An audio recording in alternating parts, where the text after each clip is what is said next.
নমস্কার বন্ধুরা, কেমন আছেন? আশা করছি ভালো আছেন। আমি পূজা চলে এলাম আজকে একটু অন্য ধরনের ভিডিও নিয়ে। তো এখানে প্রথমেই দেখতে পাচ্ছেন আমরা যেন কোথায় যাচ্ছি। তো কোথায় যাচ্ছি জানতে হলে ভিডিওটা তো পুরোটাই দেখতে হবে। হ্যাঁ, আমরা মন্দিরে এসেছি। এটা আমার বোন। দুই বোনে মিলে যেহেতু মন্দিরে এসেছি তো পুজো দেব, তার জন্য পুজোর ডালা কিনতে গেছিলাম। তো এখানে দেখুন আমরা দোকানে চলে এসেছি।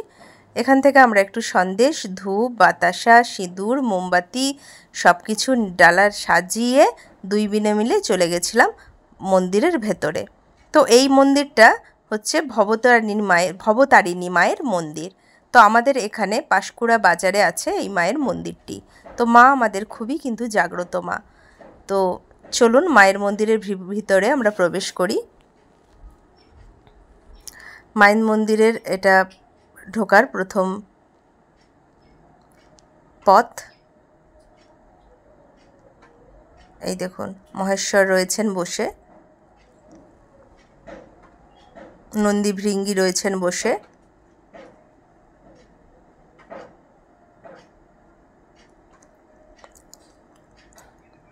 তো এখানে পুজো হচ্ছে। এই যে আমার ছেলে, আমার বোনের শাশুড়ি, আমার বোন, আমার মায়ে যে দাঁড়িয়ে রয়েছে, মায়ের পুজো হচ্ছে। এটা হচ্ছে আমাদের মা ভবতারিণী। আপনাদেরকে বলবো যদি আসেন কখনো আমাদের এই পাঁশকুড়াতে তো অবশ্যই মায়ের মন্দিরটা দর্শন করে যাবেন। আর এই যে আমার পুচু বাবা, সে আমার কোল ছাড়া সে যদি আমাকে দেখে সে আমার কোলে সবসময় থাকবে জানেন। আর এই যে জগন্নাথ, বলরাম, সুভদ্রা। তো চলুন মন্দিরের চারপাশটা আপনাদেরকে একটু দেখিয়ে দিই। দেখুন ভিডিওতে না সব কিছু কিন্তু দেখানো যায় না। একটা 3 মিনিটের ভিডিও কি একটা 2 মিনিটের ভিডিওতে সবটা কিন্তু দেখানো যায় না। তো তার জন্য অবশ্যই একবার এখানে এসে দেখবেন।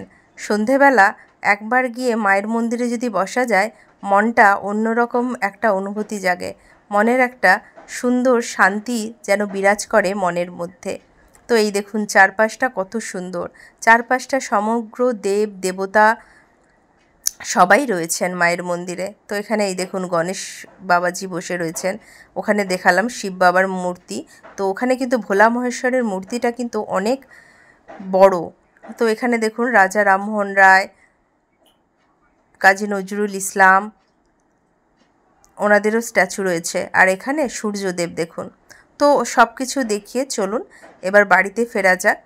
তো এই যে এখানে আমার বাবা দাঁড়িয়ে রয়েছে, বোনের শাশুড়ি, আমার মা, আমার বোনের ছেলে, আমার বোন আর আমার বোনের হাজব্যান্ড, তাকে দেখানো হয়নি, সে যে গাড়িটা নিয়ে আসছে।